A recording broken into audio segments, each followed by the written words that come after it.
Hey, how's it going? It's Mike here. Today I'm going to be smoking some Long Island striped bass. I have the pieces. They were already cut up into about palm-sized pieces, soaked in a marinade and a brine for about 48 hours.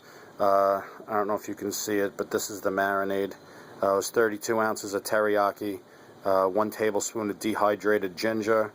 Those I got in the right in the grocery store. They're easy because they don't go bad. So, and then I also have a tablespoon of dehydrated spring onions, 2 tablespoons of chili oil, 2 tablespoons of kosher salt, 2 tablespoons of garlic chopped. The garlic chopped was just in the little jars.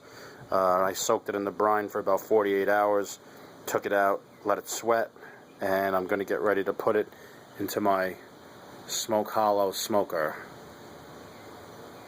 I'll make another video, number 2, so that way it's not so long, and I'll show you what I did.